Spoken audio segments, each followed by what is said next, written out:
Everyone, आप सबको बहुत बहुत बधाइयाँ कि आज रिवाइड आंसर की जो है यूपीडब्ल्यूएससी ने अपने वेबसाइट पे जारी कर दी है सहायक सांख्यिकी अधिकारी एवं सहायक शोध अधिकारी वाले एग्ज़ाम की।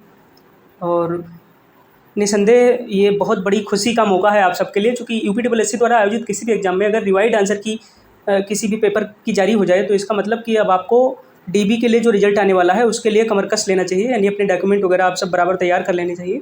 चूँकि जब रिवाइड आंसर की आ जाती है उसके बाद आपकी ओएमआर जो कॉपियाँ होती हैं उसकी चेकिंग शुरू कर दी जाती है।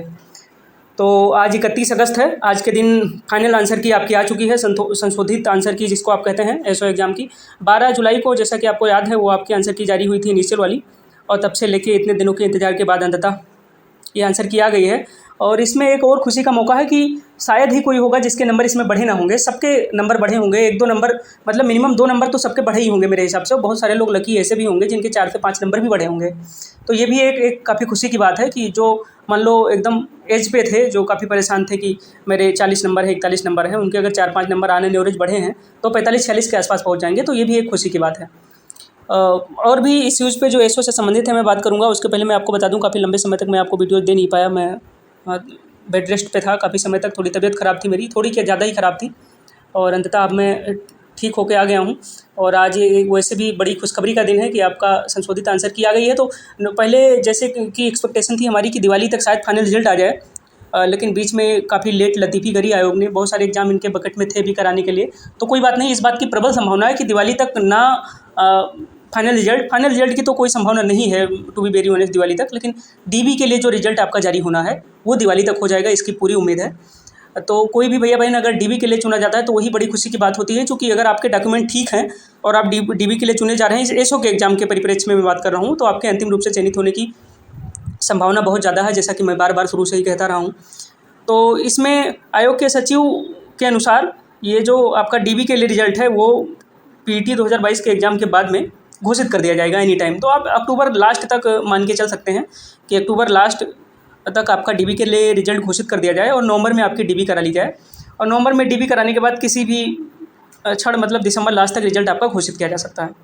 तो जो स्वास्थ्य एवं परिवार कल्याण और जो स्वास्थ्य विभाग में जो एसओ की वैकेंसी है, तो स्वास्थ्य विभाग में इस समय भर्तियां काफ़ी ज़ोरों पे हैं। नए पद भी सृजित किए जा रहे हैं और जो खाली पद हैं वो भरे जा रहे हैं, क्योंकि स्वास्थ्य महकमे में वास्तव में काफ़ी खाली पद पड़े हुए हैं। तो जो एसओ में स्वास्थ्य विभाग वाला चूज कर सकते हैं, एसओ करते हैं, मतलब वो एसओ का है, वो आरओ है, स्पेशली असिस्टेंट रिसर्च ऑफिसर, सहायक शोध अधिकारी के 620 के आसपास पद हैं। तो उनकी ज्वाइनिंग भी शायद दिसंबर लास्ट तक हो जाए, और बाकी सबकी भी ज्वाइनिंग दिसंबर जनवरी तक हो जानी है।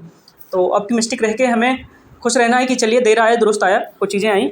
तो आगे इसी में कुछ और डिस्कस करेंगे, उसके बाद में आपके कुछ एक क्वेश्चन हैं उसके जवाब देंगे। मैं बार बार आपसे सॉरी बोल रहा हूँ, उसकी वजह यही है कि मैं काफ़ी सीवियर प्रॉब्लम से मैं निकल के आया हूँ और अभी मेरी तबीयत ठीक है। तो अब आपको रेगुलर इंटरवल पे वीडियोज़ मिलते रहेंगे मेरे द्वारा, या और भी जो इन चैनल के ओनर हैं उनके द्वारा वीडियोज़ मिलते रहेंगे आपको गाइडेंस से संबंधित। तो बेसिकली एसओ एग्ज़ाम से संबंधित कि उसका कब तक डीबी के रिजल्ट घोषित किया जा सकता है। और अभी जैसे रिवाइड आंसर किया गई है, तो आपको अपने मार्क, आप अपने मार्क्स का जो तकाजा आपका होगा, जो आप शेयर करेंगे ना, तो उससे जो कट ऑफ प्रेडिक्ट की जाएगी वो नियर टू एक्यूरेट ही होगी, मतलब काफ़ी एक्यूरेट होगी, क्योंकि इसके बाद और कोई आंसर की नहीं आनी है, आपका डीबी के लिए रिजल्ट आना है सीधे। तो इसमें वही बात मैंने लिखी है कि मान के चलिए कि अक्टूबर लास्ट तक डीबी के लिए रिजल्ट आ जाएगा आपका, और पीटी एग्ज़ाम के बाद नवंबर लास्ट तक आपकी डीबी हो जाएगी, ऐसा एक्सपेक्टेड है। और सब कुछ ठीक रहा तो ऐसा हो जाएगा। और फिर फाइनल रिजल्ट बचेगा, तो फाइनल रिजल्ट आपका दिसंबर 3rd वीक से या लास्ट दिसंबर तक मान के चल लीजिए। और सब कुछ ठीक रहा तो कुछ एक डिपार्टमेंटों में दिसंबर जनवरी में ज्वाइनिंग भी हो जाएगी। अगर मान लीजिए कि दिसंबर 1st वीक में अगर आयोग ने तेज़ी से काम किया और दिसंबर 1st वीक में आपका रिजल्ट आ गया, तो कुछ एक डिपार्टमेंट में जो स्वास्थ्य महकमे से संबंधित हैं विशेष रूप से, उनकी ज्वाइनिंग दिसंबर लास्ट तक हो सकती है। नहीं, नेक्स्ट ईयर के शुरू में आपको दिवाली बोनस नहीं, मतलब दिवाली के टाइम खुशियाँ नहीं मिली तो कोई बात नहीं है, उस समय डीबी का रिजल्ट आ जाएगा, वही एक खुशी की बात है। और फिर नए साल में आपको नई खुशी मिल जाएगी। 2023 में आप सहायक सांख्यिकी अधिकारी अथवा सहायक शोध अधिकारी के रूप में कहीं अपनी सेवाएं दे रहे होंगे उत्तर प्रदेश के किसी मंत्रालय के अधीन। कट ऑफ के बारे में जो मैंने बात किया पहले, जो मैंने बताया था कि जो ईवार अगर कैटेगरी से कोई है और 50+ के आसपास उसके नंबर है तो हो जाएगा। इसमें बहुत सारे लोग आपको यहाँ डराएंगे, परेशान करेंगे कि अभी तो नंबर भी बढ़ गए हैं तो ये ज़्यादा जाएगा कम जाएगा। अब मेरा मानना ये है कि बहुत सारे पद इसमें खाली जा सकते हैं। मैं फिर से बार बार वही बात कह रहा हूँ। और लास्ट तक देख लीजिएगा, यही होगा। तो अगर आप किसी के 50 नंबर यूआर में बन रहे हैं तो अपनी आशाएं उम्मीदें न छोड़ें। हाँ, उनके डॉक्यूमेंट जो हैं वो वैलिड होने चाहिए, मतलब पीजी डिग्री और साथ में कंप्यूटर सर्टिफिकेट या कंप्यूटर डिप्लोमा जो भी है, ये दोनों चीज़ें अगर आपकी वैलिड हैं तो आप अपनी उम्मीद बिल्कुल ना छोड़ें, आप अंतिम रूप से चयनित होंगे 50+ नंबर आपके हैं तो। अभी अगर सबके ऑन एन एवरेज मान लीजिए कि 2 नंबर सबके बढ़ गए हों, 2 नंबर मेरे हिसाब से जो आंसर की आई है उसमें 2 नंबर तो लगभग सबके बढ़ेंगे, और 4 या 5 नंबर भी बढ़ सकते हैं कई सारे लोगों के, और जो बहुत ही ज़्यादा भाग्यशाली हो तो मतलब एक्सट्रीम कंडीशन में 7 से 8 नंबर भी बढ़ सकते हैं किसी किसी के। चूँकि टोटल परिवर्तन जो हुआ है वो अभी मैं दिखाता हूँ आपको आंसर की। टोटल 8 या 9 क्वेश्चनों में परिवर्तन हुआ है। तो जो अनिवार्य विषय हैं 7 क्वेश्चनों में, 7 से 8 क्वेश्चनों में तो उसी में परिवर्तन हुआ है। अब देखते हैं एकदम एग्जैक्ट मैं बताता हूँ आपको। तो ये रही आपकी रिवाइड आंसर की जो कि आज ही जारी हुई है। तो इसमें जो अनिवार्य विषय थे सबके लिए जो शुरू के 90 क्वेश्चन थे उसमें कितने में चेंज हुआ है आंसर? 1 2 3 4 5 6 7 टोटल 7 चेंज हुए, मतलब 7 में से तो फुल मार्क्स मिल गए हैं कितने में? 5 में, और 2 के आंसर चेंज हुए हैं। आंसर जो चेंज हुए हैं उसमें क्या, क्वेश्चन नंबर 28 सीरीज ए की बात कर रहा हूँ तो मैं क्वेश्चन ही आपको बता देता हूँ। हिंदी में एक क्वेश्चन था कि इसमें से कौन सी ऐसी बोली है जो उत्तर प्रदेश में नहीं बोली जाती है? तो उसमें कन्नौजी था, ब्रजभाषा था, बघेली था और बुंदेली था।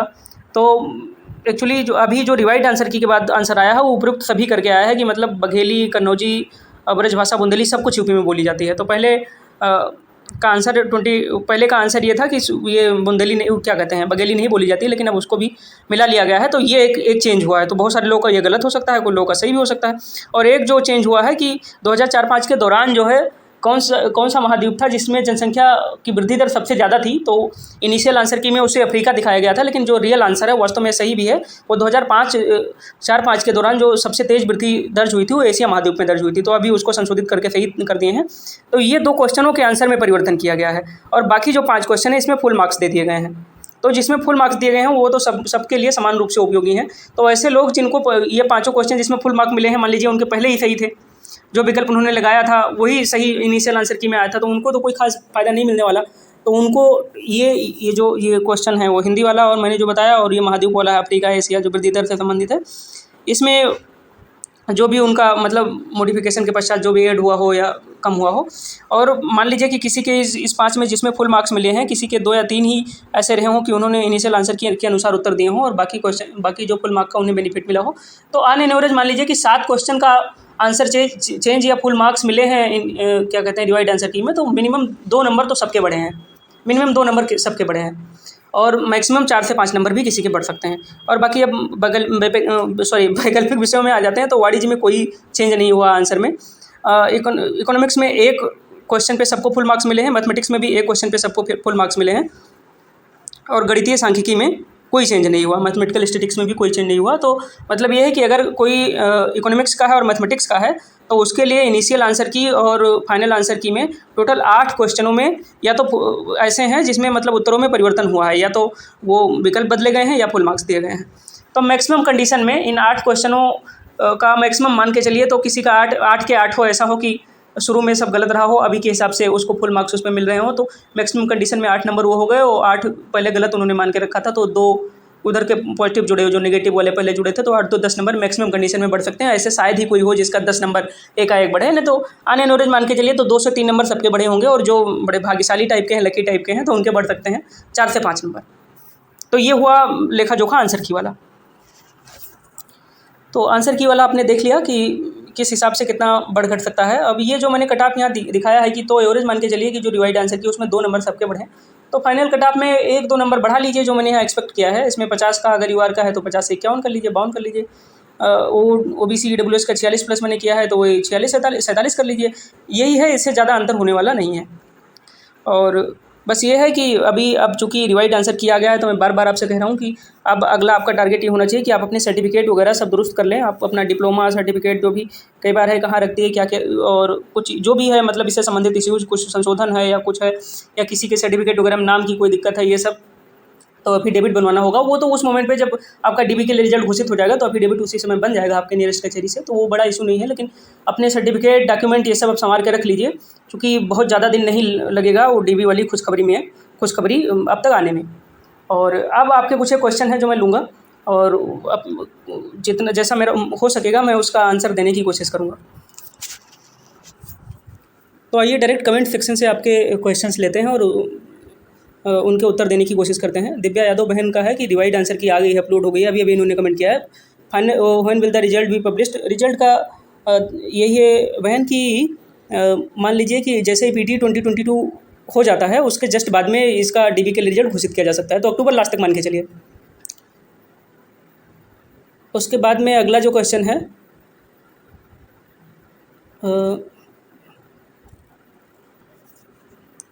इसमें एक सकारात्मक बात बोली है जयप्रकाश गुप्ता जी ने कि कट ऑफ का कुछ ज़्यादा मैटर मायने नहीं रखेगा, मतलब मैटर नहीं रखेगा या मायने नहीं रखेगा, एक ही बात है।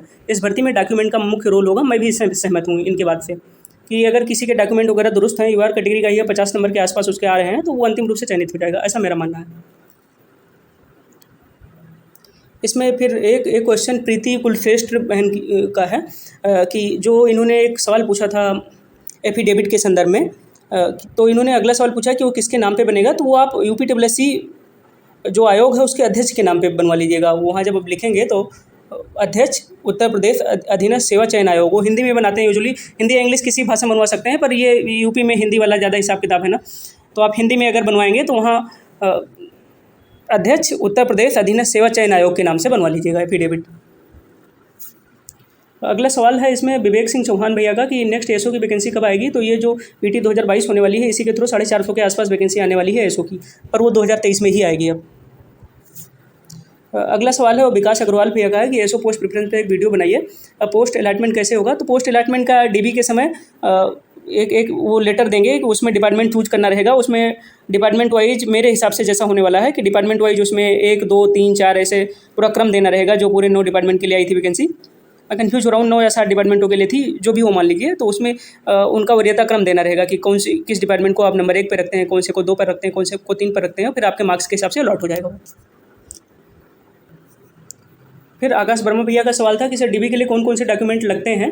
अब वीडियो इसका डिटेल में बनाएंगे, जैसे डीबी का रिजल्ट आता है तो इसके रिगार्ड में डिटेल में वीडियो बना देंगे, लेकिन इनिशियली मैं आपको बता देता हूँ कि 10th का सर्टिफिकेट का मार्कशीट अब 2012 के या उसके बाद से जिन्होंने 10th किया है तो उनका सर्टिफिकेट और मार्कशीट एक में ही आता है, अगर यूपी बोर्ड से आपने किया है तो। मैं यूपी बोर्ड की बात कर रहा हूँ, बाकी बोर्डों के बारे में बहुत ज़्यादा मुझे नॉलेज नहीं है, लेकिन अगर 2012 या उसके बाद आपने 10th पास किया है तो आपका 12th का क्या कहते हैं हाई स्कूल का सर्टिफिकेट का मार्कशीट एक में ही आता है, और उसके बाद में जो 12th भी आपने किया 2012 के बाद में तो एक ही हो गया। तो उसके पहले सर्टिफिकेट और मार्कशीट 2 अलग अलग आते थे। तो ऐसे मान के चलिए हाई स्कूल का सर्टिफिकेट मार्कशीट, 12th का सर्टिफिकेट मार्कशीट, ग्रेजुएशन का यूपीडब्ल्यूएससी का एक और बड़ा सख्त निर्देश और नियम है कि जैसे ग्रेजुएशन की तो आपके पास डिग्री होनी चाहिए, अगर डिग्री नहीं मिली तो उसका प्रोविजनल होना चाहिए, साथ में 3 साल का ग्रेजुएशन है तो 3 के तीनों साल की मार्कशीट होनी चाहिए आपकी।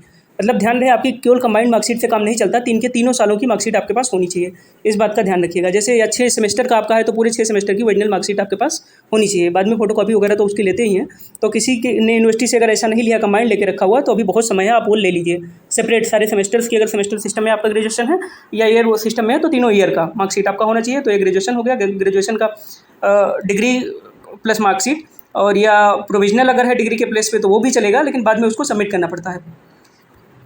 तब तक फाइल वो आयोग से उठ के चली जाती है आपके डिपार्टमेंट में जहाँ आपकी नियुक्ति होती है, तो कभी ऐसी ज़रूरत आती है तो वहाँ सबमिट करना होता है। और उसके बाद में फिर क्या है कि यहाँ पीजी के बेस पे सिलेक्शन हो रहा है तो उसके बाद में पीजी वाला आपकी डिग्री और प्लस मार्कशीट होनी चाहिए। अगर पीजी अब तो ज़्यादातर जगहों पे सेमेस्टर सिस्टम कर दिया है तो चारों सेमेस्टर की मार्कशीट होनी चाहिए और प्लस डिग्री होनी चाहिए पीजी की। बाय द वे डिग्री नहीं है तो प्रोविजनल से काम चल जाएगा, बाद में डिग्री सबमिट होगी ओरिजिनल वाली। और उसके बाद में फिर एक डिप्लोमा आपका है, तो अब डिप्लोमा इसमें यही संशय है कि कौन सा मानते हैं। ओ लेवल वालों के लिए तो कोई टेंशन है नहीं, ओ लेवल वाला डिप्लोमा कई सारे डिपार्टमेंटों के लिए सुनने में आ रहा है। पीजीडीसीए भी मान्य होगा, और कुछ एक डिपार्टमेंट ऐसे हैं जो बेसिक कंप्यूटर साइंस वालों को भी लेंगे, तो उस हिसाब से अपना आपका लग जाएगा डॉक्यूमेंट। तो जो मेन डॉक्यूमेंट है मैंने बता दिया, बाकी जब डीबी के रिजल्ट आएगा तो मैं डिटेल वीडियो इस रिगार्ड में बना दूंगा।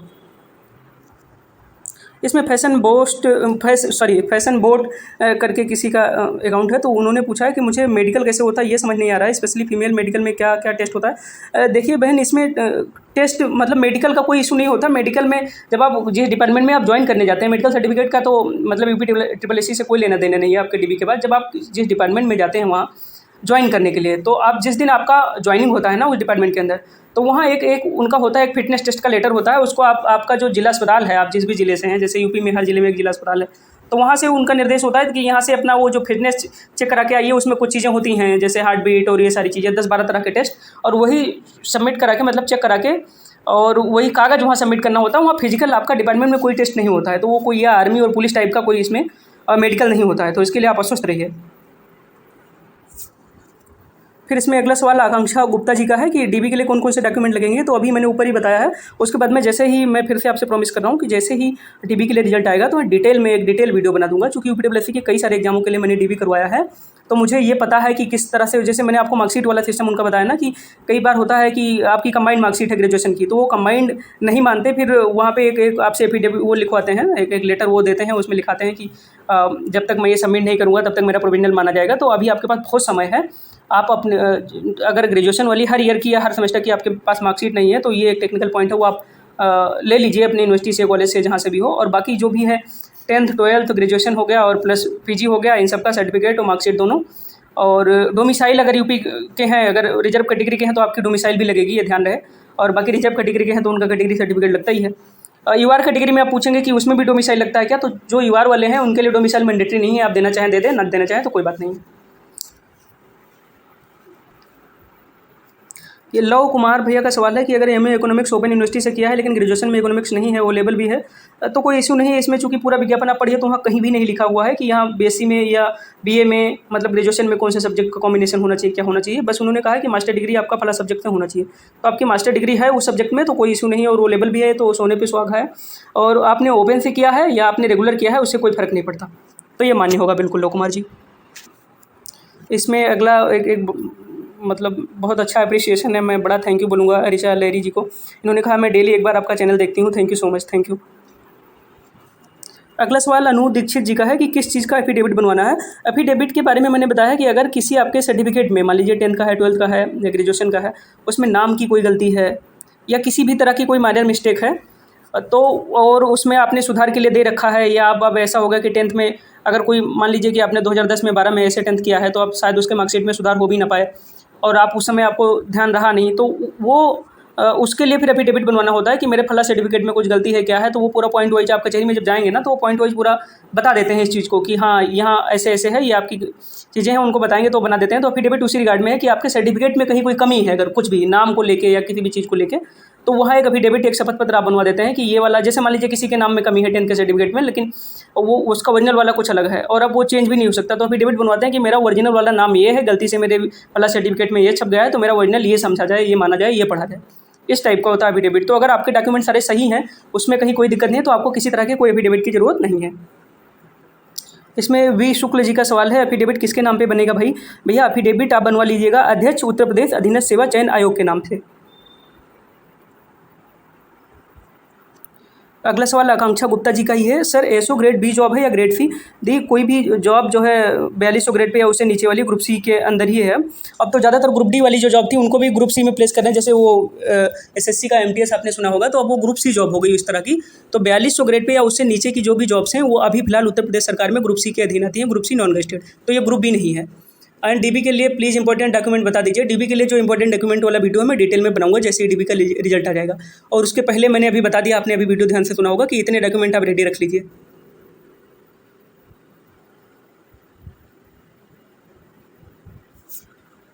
इसमें श्वेता वर्मा दीदी ने अप्रिशिएट किया है, तो मैं इनको दिल से, हृदय से बहुत बहुत थैंक यू बोलता हूँ। और मैं तो यही कहूँगा कि ये आप सबके आशीर्वाद और स्नेह का ही परिणाम है कि मैं आपके कुछ काम आ पा रहा हूँ, और आगे भी इसी तरह की इन्फॉर्मेटिव और जेन्युइन वीडियोज़ आपको मिलती रहेंगी। आप चैनल पे स्नेह बनाए रखिएगा।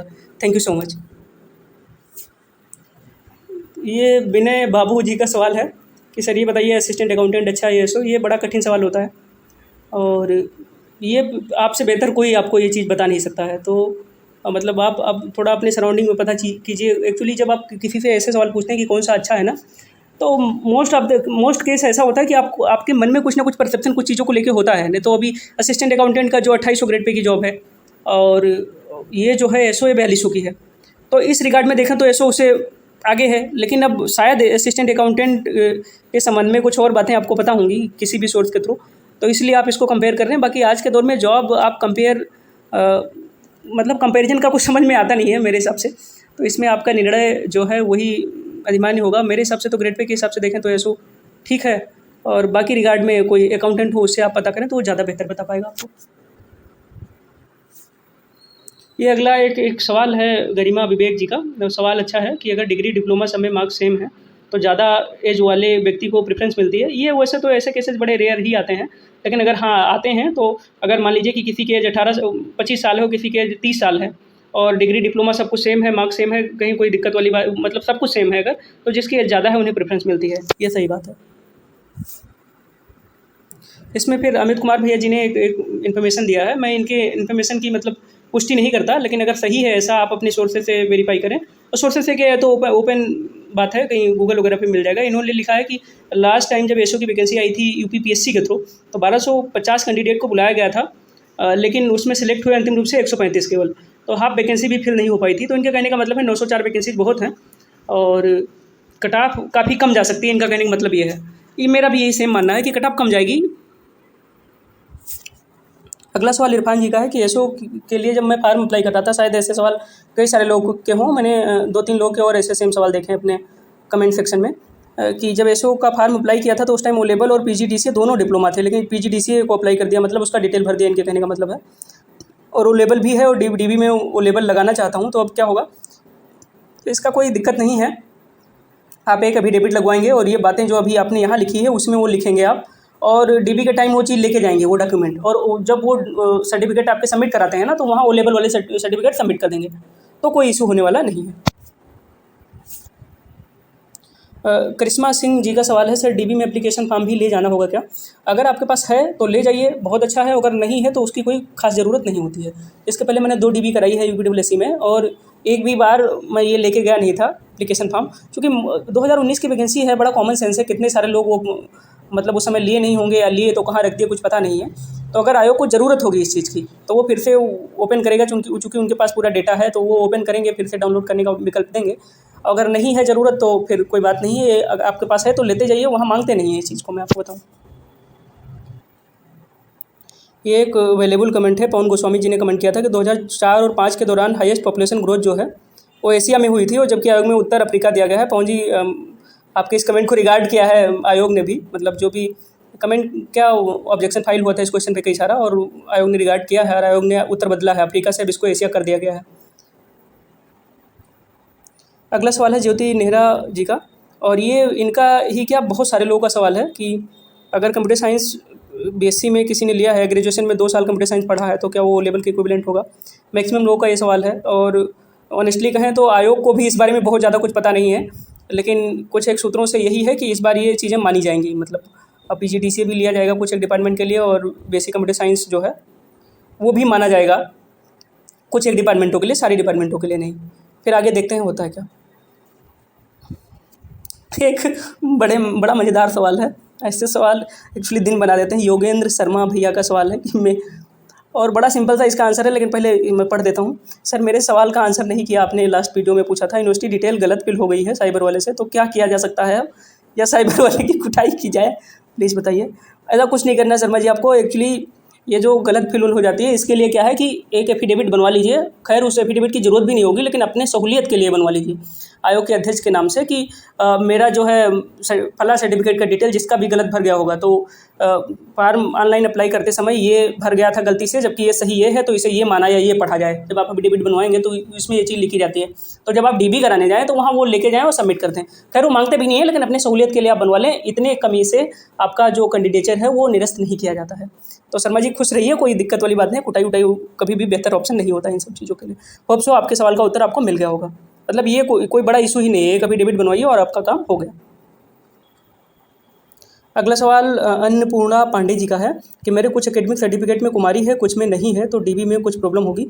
इसका उपाय यही है कि डीबी में प्रॉब्लम उसी स्थिति में नहीं होगी कि आप एक शपथ पत्र बनवाएं, मतलब एफिडेविट बनवाएं नियरेस्ट कचहरी से, उसमें इस बात का मेंशन करें कि आपका वास्तविक नाम क्या है, और उस वास्तविक वाला जो नाम है जिसको आप मानती हैं, जो आपके आधार कार्ड और बाकी डॉक्यूमेंटों में है, और कौन कौन से डॉक्यूमेंट में एक गलत हो गया है जिसमें कुमारी है या कुमारी नहीं है, और इस सारे बातों का मेंशन करें पॉइंट वाइज, 4, 5, 6, 7 जितने भी पॉइंट बने, और ये वाला वहाँ पे सबमिट कर देना कि मेरा वास्तविक नाम ये है, और कुछ एक सर्टिफिकेटों में गलती से ये लिख गया है, तो मेरा वास्तविक नाम ये माना और पढ़ा जाए। और मैंने संशोधन के लिए, अगर आपने कहीं अप्लाई किया है सर्टिफिकेटों में, तो संशोधन के लिए अप्लाई किया है कि अगर ज़रूरत पड़ी या आयोग के मतलब अगर आयोग को संशोधित सर्टिफिकेट मेरे पास पहुँच जाता है या मुझे जब मिल जाता है, प्राप्ति हो जाती है, तो मैं आयोग में वो जमा करा दूँगी। आदित्य गौर भैया का सवाल है कि एसओ की जॉब प्रोफाइल क्या है, किसी को जानकारी हो तो शेयर करें। इसके बारे में बहुत डिटेल वीडियो चैनल पे पड़ा हुआ है, तो आप जाके देख सकते हैं। डीबी में अगर 2 गुना कैंडिडेट को कॉल किया जाए और फिर उसमें कुछ ऐसा हो कि उनके पास एलिजिबल सर्टिफिकेट या डिग्री ना हो और फिर वो पद 904 ना भरें, ये मेक इट सिंपल नाम से एक चैनल है, तो उनका सवाल है, तो फिर क्या दोबारा बुलाया जा सकता है? बिल्कुल बुलाया जा सकता है। ये जो विकास दल युवा विकास दल अधिकारी वाली जो वैकेंसी आई थी, उसमें इसी तरह का हुआ था। एग्जैक्ट जितनी वैकेंसी थी उतने लोगों को पहले डीबी के लिए बुलाए थे, फिर पद भरे नहीं तो 2-2 बार और फिर डीबी के लिए उन्होंने कॉल किया था। तो ये चीज़ हो सकता है उसमें, बस ये आयोग के मोड पे निर्भर करता है कि वो जो वैकेंसी खाली रह गई है उसको फिर से अग्रसारित कर देते हैं कि नई वैकेंसी में उसे ऐड करके लाएँ, या ये अगर फाइनल कराना है तो फिर से कट ऑफ को गिरा के और लोगों को डीबी के लिए बुलाया जा सकता है। एक इन्फीमम टू सुप्रीमम का एक थोड़ा टेक्निकल सवाल है। देखिए कि सर मैंने ओ लेवल के सारे पेपर 2017 में क्लियर कर लिए थे, पर मुझे सर्टिफिकेट की कोई ज़रूरत नहीं थी उस टाइम, तो मैंने सर्टिफिकेट के लिए नोटिफिकेशन के टाइम अप्लाई किया नोटिफिकेशन देख के, लेकिन मैं पास 2017 का हूँ, सर्टिफिकेट 2019 नवंबर का है, तो क्या कुछ प्रॉब्लम होगी? एक्चुअली अगर ओ लेवल में क्या उस समय जो आपने किया होगा 4 पेपर होते होंगे, एक प्रैक्टिकल और एक प्रोजेक्ट, तो अगर आपके ये पूरे 6 कंप्लीट हैं, मतलब ये नोटिफिकेशन के डेट के पहले ये पूरे 6 कंप्लीट हैं, तो कुछ संभावना बन सकती है। लेकिन इसमें से कुछ भी हो, प्रोजेक्ट लटका हो या कुछ भी ऐसा लटका हो, तो फिर आपके लिए दिक्कत हो जाएगी। लास्ट डेट जो है 9 अक्टूबर 2019 तक का ही होना चाहिए आपका सर्टिफिकेट, और एकेडमिक सर्टिफिकेटों में तो शायद इस तरह की छूट ना के बराबर ही दी जाती है। ब्लंडर तो आपने किया ही कि आपने जब सब कुछ पास किया था, अब आपने ये मेंशन नहीं किया कि आपने चारों पेपर पास किए, साथ में प्रोजेक्ट और प्रैक्टिकल सब कुछ पास कर लिया था क्या 2017 में ही?